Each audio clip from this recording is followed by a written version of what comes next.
Today on Cooking with Gerry, we're making chocolate nut spread. We did one already, a video number 3, but it's a long video and I think it might be an obstacle for people watching it, for people to watch it. So we're going to do this one really quickly here in the frying pan for about 2 minutes now. This is peanuts, 2 kinds of raw peanuts that I washed and dried. It's important to dry all the ingredients. And I chopped them up kind of small. There are some whole peanuts here, but that'll be nice for the eating. Nice crunch. It's dry. There's nothing in there, just the peanuts. And it's on a low heat. And you got to make sure that the crumbs don't get burnt. Here I have 1 tablespoon of salted butter and 3 tablespoons of virgin coconut oil. Into this pan there are dried figs, 5 of them, and dried dates, 6 of them. And it's important with the dates to remove that pit, obviously, so you don't get a crunch that doesn't break apart. And I just want to put this in first because they're sticky and they stuck together after I chopped them apart, and I want them to melt a little bit before I put the pure cocoa in, and I want them to separate. This will be the sweetener. I am not adding sugar. When I first started making this chocolate nut spread about 10 years ago, I would use milk chocolate and dark chocolate. I think it was 4 bars of dark chocolate, 55%, to 1 bar of milk chocolate. And that was sweet enough. But since then I stopped eating sugar, so I don't want to add sugar, but you can if you want to. I believe if you don't add sugar, this will not be enjoyable for many people because we're accustomed to the sweet stuff. So now the raw peanuts need to cook the most. Here I have walnuts and cashews. I also like to add other nuts like hazelnut, almond, Brazil nut, but I don't have hazelnuts and I don't have enough of the other 2 nuts. You can also add seeds, but I don't have very many seeds and I'm not going to the city soon, so I won't be able to restock my supplies. So I'm using just the cashews and the walnuts, also washed, also dried, and chopped up into small pieces. And here I have, I think it was maybe 60 or 70 grams. There's a hummingbird of pure dark, pure chocolate, no sugar in it. And I just chopped it up as best as I could, shaving it with the knife and then chopping it into small pieces. And that's going to go into this frying pan and it'll melt. Bring it back to a liquid. So that's enough for the peanuts. Now I'm going to add the cashews and the walnuts to toast them a little bit. I normally don't toast. These smell great. I normally don't toast the nuts because it changes the nutritional value, but it also brings out a lot more flavor. So we're just going to do it for maybe 2 more minutes or less. Yeah, those smell good too. And now in here I am going to add the dark chocolate so that it can melt and I can turn the heat off.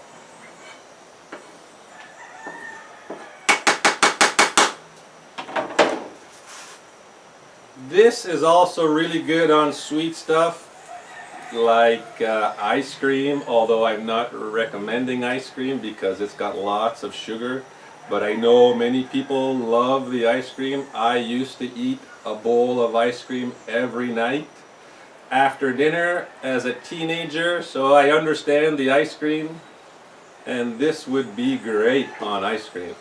And without the sugar that I'm putting in, going together with the sugar from the ice cream, it would probably be really tasty. And it would solidify once it gets on the cold of the ice cream. If you're going to eat this within 1 or 2 days, or even longer, once I had it out of the fridge for 3 weeks and it was fine. If you're going to eat it soon, within a short amount of time, you don't need to put it, I'm turning that off. The heat that's left will melt the chocolate. You don't need to put it in the fridge, but if you're going to have a bigger batch, you can put some in the fridge, some in the freezer, maybe leave 1 jar in the cupboard, because it's much easier to spread when it's not cold. So that's almost done. Easy peasy. I want to show this again because it's important insofar as trying to help you and whoever you're going to share this with eat healthier. The store-bought chocolate nut spread, it's not so healthy. I read on the jar, one of them, that it was only 13% nut, and the rest of it is lots of sugars and syrups and other ingredients that I don't want to put into my body. So this is all natural. The cocoa is local. This is a perfect climate for growing cocoa trees. And I can smell that's done also. And I'm going to add this into here, because if I add this into here, the frying pan is really hot because it's dry. It could burn the cocoa. So this one is going into here, and we're going to mix them together. And now that the heat is turned off, I am going to add some extra virgin olive oil. Might seem like a lot of oil with the butter and the coconut and the extra virgin, but it's a spread, and the idea is not to have too much of it at any one time. And these oils and the butter, if it's from grass-fed cows, is healthy if you don't overdo it, if you don't eat in excess. So I'm just mixing all the ingredients together. I am going to add a little bit of salt, pink salt. If you want to make it sweet without using the milk chocolate, 1 pinch of salt, that's it. I don't suggest you use the white sugar or the brown sugar or any kind of sugar that's in crystal form, because it won't melt and it'll stay crunchy, and you'll be having bitefuls of crunching down on sugar. So if you want to sweeten it without buying the milk chocolate, you can use powdered sugar, also known as icing sugar, and confectioner's sugar. This is extra virgin olive oil. Or you can use a liquid sugar like honey, probably the healthiest. That's about 2 tablespoons. Or maple syrup, and you would add it now. Honey, I've read that it shouldn't be cooked. So raw honey, and be careful when you're buying honey, because many companies put other stuff into the honey to make more money. So you could use that as the sweetener.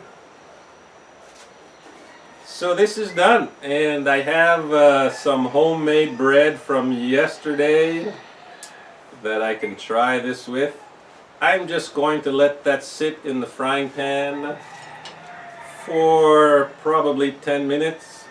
It'll cool down, and then I'll put it into a jar. So there we go. Much healthier than the store-bought stuff. You saw how easy it is. If you want this to be creamy, smooth, you can put it in a blender, or much better if you have a food processor, and within about a minute with a food processor it'll become creamy, turn into a paste. I don't have that, and I don't want to use the blender that I have because it doesn't get so creamy, and I'm going to lose some of this as it gets stuck on the glass jar of the blender. So this will be how I eat it. I'm going to put it into a jar, and it's going to be very enjoyable. Every bite is different. There's a good balance between the bitter of the chocolate, cocoa, and the sweetness of the dried figs and dates, and loaded with nutrients with the peanuts and the cashews and the walnuts. So please try it. You're going to love it. Whoever you share it with is going to love it. I would give these away as gifts to friends and family, and they loved it. So please try it. It's awesome.